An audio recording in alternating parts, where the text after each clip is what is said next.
E aí, galerinha do segundo ano, estou aqui para mais um vídeo com você, tá certo? E hoje nós vamos ter uma aula de revisão para o assunto da nossa atividade avaliativa. Nesse assunto, na aula de hoje, nós vamos ver e abordar alguns pronomes relativos. Nessa aula ficaremos apenas com o pronome relativo, tá certo? E mais tarde, assim que der, farei outro vídeo com relação às link words ou as conjunções. Mas hoje nós vamos ficar por enquanto apenas com os pronomes relativos. Então, vamos ao vídeo? Sim, não se esquece. Para quem já me conhece, eu tenho algumas músicas, louvores, que falam da palavra de Deus, tá certo? Tem em inglês e em português. E se você quiser ouvir para se alimentar da palavra de Deus, porque são louvores tirados de estudos bíblicos, de leitura bíblica, onde você pode estar aprendendo mais do Senhor. E claro, tem uma música em inglês que é Stand Firm in the Faith. Stand Firm in the Faith. Ficar firme na fé. Então, se você quiser ouvir, é só entrar no Spotify, colocar o meu nome Romilson Gomes da Silva e você vai escutar todos esses louvores de forma gratuita. Tá certo? Então, acessa lá, entra lá no Spotify e, claro, se conhece alguém que está passando por alguma dificuldade, alguma situação, e você acredita que esse louvor, após você ter escutado, vai ajudar um colega seu, um amigo, um familiar, então compartilha, manda para o teu colega e diz, olha, um professor meu, ele tem esses louvores, então escuta aí, ora ao Senhor, que Deus vai dar uma bênção para a sua vida, tá bom? E vamos para o vídeo. Lembrando, vamos trabalhar nesse momento apenas os pronomes relativos. Vamos embora. Bem, aqui você está vendo, primeiramente, algumas frases, tá certo? Onde você vai analisar. Se você observar, a garota lá na imagem, ela diz assim, ó, I can speak 6 languages. Então ela relatou, eu consigo falar 6 idiomas. Só que aí o rapaz agora ele vai comentar, né? Ele vai dizer que conheceu alguém que fala tantos idiomas. Então, por isso o uso dos pronomes relativos, para você expressar algo ligando duas orações. Ok? Então, se você observar na frase de cima, à direita, da página vai estar o seguinte: I met a woman, aí ponto. She can speak 6 languages. Então, ele falou, eu conheci uma mulher, ponto. Ela fala 6 idiomas. Então, são duas orações. Só que agora você vai precisar unir em uma única oração. Claro, uma oração composta. E nesse caso, vai ser necessário a utilização de um pronome relativo, que pode ser que, é o mais comum, tem o onde, tem cujo, que é quando indica posse, tá certo? Então, aqui, como a gente está falando de uma pessoa, de cara, nós vamos utilizar o pronome who. Por isso que ele colocou she, logo, who. Ou seja, transformando duas sentenças em uma ficará I met a woman who can speak 6 languages. Se você observou, como eu tenho a mulher e o she das duas orações que equivale à mesma pessoa, então o que é que acontece? Um dos dois vai ter que sair. E geralmente, nesse caso, quem tem que sair é o pronome. Woman, she, é a mesma pessoa. Então eu tiro o she e coloco a palavra relativa, que no caso aqui, o pronome relativo, que é o who. Beleza? Então vamos continuar aqui. Então preste atenção. Vamos lá. Olha essa frase aqui agora. Jack was wearing a hat. It was too big for him. A frase foi a seguinte. Jack estava usando um chapéu. It was too big for him. Ele era muito grande para ele. Então esse ele está se referindo a quem? Ao hat. Como hat, ele é algo, é coisa, objeto, então você não pode usar who, você vai usar which, que é o de forma natural. O that pode ser utilizado. Então, como hat e it são as mesmas coisas, ou é a mesma coisa nesse caso, então o que é que acontece? Você vai ter que substituir o pronome it pelo it. Então, na lógica, ficaria assim, o mais comum. Jack was wearing a hat that was too big for him. Rapaz, Jack estava usando um chapéu que era muito grande para ele. Ou Jack was wearing a hat which was too big for him. Então veja que a utilização aqui desses elementos foi justamente para fazer isso, ligar as duas orações, tá ok? Então veja o quanto é interessante nesse caso, tá ok? Saber utilizar essa questão do pronome e saber quem vai ser substituído. Lembrando, serão sempre duas orações que se tornarão em uma. E lembrando, sempre o pronome relativo ele vai combinar de acordo com o que antecede. Se você tem had e em seguida você fala que, então vai ser which, no máximo that, nesse caso, tá bom? Vamos a algumas explicações mais diretas. Por exemplo, veja aqui. Só um momento. Pronto. Se você analisar o who, aí tem lá, who is for people, not things. Bem, who é para pessoas, não para coisa. Então, quando você pega, se você observar o primeiro quadro, são 3 quadros. No primeiro quadro você observa que todas as palavras em negrito, né, no primeiro quadrinho, são alguém, pessoas. Ó, a person, pessoa. Anybody, alguém. The man, homem. The people, as pessoas. Então, peraí. Se eu sei que ele é pessoa, então o relativo que vai vir à frente tem que ser, nesse caso, o who, que está falando de pessoas. Então veja a primeira frase. The thief is a person who steals things. Bem, o ladrão é uma pessoa que rouba coisas. Agora vamos lá. Do you know anybody who can play the piano? Peraí. Você conhece alguém? Você conhece alguém que sabe, que consegue tocar piano? Próximo. The man who called. O homem que ligou. Aí ele já deu o outro quadro para fazer uma frase mais completa. Por exemplo, the man who called didn't give his name. Olha, o homem que ligou não deixou o seu nome, então não disse o seu nome. The people who work in an office are very friendly. Bem, as pessoas que trabalham no escritório são muito simpáticas. Então veja, geralmente o que? O que está, se for pessoa, o que vai vir em seguida sempre será a palavra who, lembrando, quando estiver ligando para pessoas. Já o that, se vocês analisarem, ele vai substituir qualquer frase que seja who ou which, desde que essas orações ela não venha por vírgulas.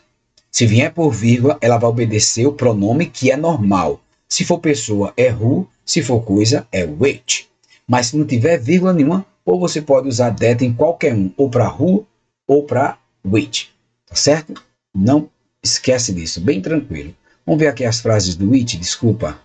Olha as frases do which. An airplane, do that, né? An airplane is a machine that flies. Eu poderia ter dito. An airplane is a machine which flies. Which, tranquilo. Eu posso pegar esse that e colocar o which para tudinho. Porque o that aí ele foi substituído pelo which. Beleza? Vamos lá. Olha agora o which. Acho que passou o which. Só um momento. Or which. Which is for things, not people. Ou seja, which é usado para coisas e não pessoas. Por exemplo, an airplane is a machine which flies. Igual falei lá. Então aqui which pode substituir o that também. Emma lives in a house which is 100 years old. Professor, mas house não é lugar? Só que aqui está sendo considerado um objeto. Um objeto. Então tem que lembrar disso, beleza? Então se está sendo considerado como objeto, beleza, então vai ser which. Desculpa. Emma lives in a house which is 100 years old. Rapaz, ela mora numa casa que tem 100 anos de idade, ou seja, a construção, desde que a construção tem 100 anos. Então não existe usar o which for pessoas, isso a gente já sabe, tá ok? Vamos continuar.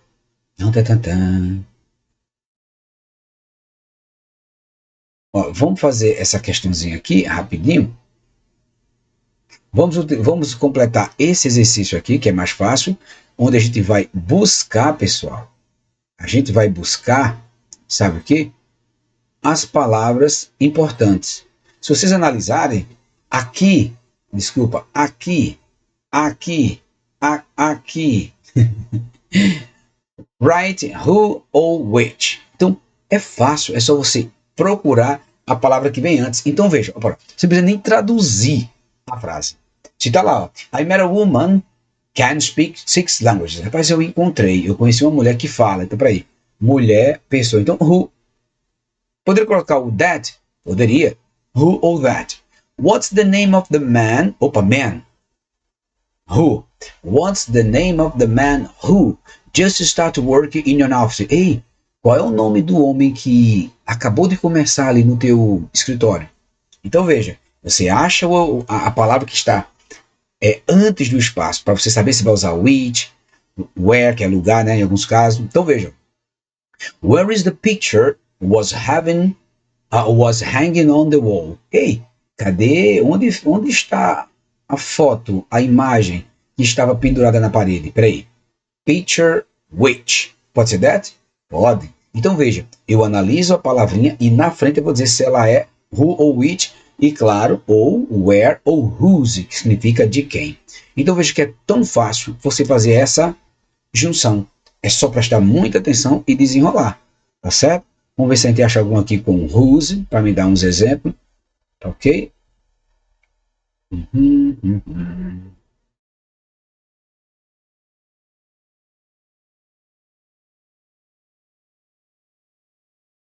Só um momento. Eu quero achar. Não é essa. Não tem aqui. Achei.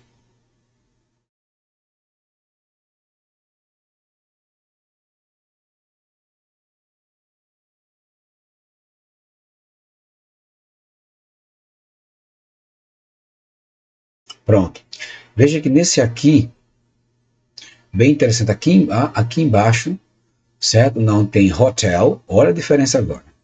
Onde tem hotel, ele usou o seguinte: you can say a place where, ou seja, the hotel where we stayed was near the station. Que quer dizer o quê? Olha bem, o hotel onde nós ficamos era próximo à estação. Então veja, nesse caso, o que acontece? Esse where, ele foi usado, mas hotel também é coisa, professor. Sim, só que aí ele está sendo referido como lugar, porque até o próprio verbo ficar, ele indica lugar. Fique aqui. Aqui é um advérbio de lugar. Fique ali. Então, dependendo até o verbo, ele vai ajudar para dizer se aquela palavra está sendo indicada como objeto ou lugar. Uma coisa que ninguém imagina ser lugar, mesa. Não, mesa é objeto. Sim, mas se eu disser assim, ei, eu vi o livro sobre a mesa. Então, peraí, sobre a mesa. Então, a mesa, que é um substantivo, agora está na função de um advérbio, de lugar. Virou uma expressão adverbial. Então, o que acontece? Então, eu vi... bem, o lápis estava... Por exemplo, deixa eu ver aqui, que eu posso conseguir fazer uma frase com where e table. Ah! Deixa eu ver aqui. É o livro...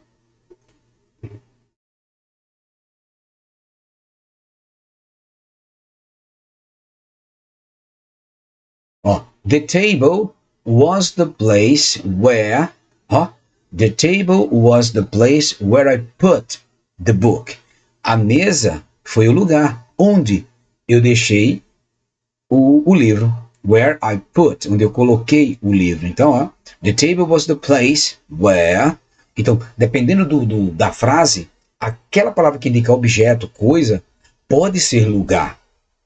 Tá certo? Então, veja o quanto é interessante. Então, vai depender de toda a frase. É só se ligar nisso que você vai conseguir desenrolar, tá certo? Essa aula. Então, pessoal, eu espero que vocês tenham entendido. Não esquece, esse vídeo é nada mais, nada menos para você clarear um pouco mais o assunto da sua avaliação.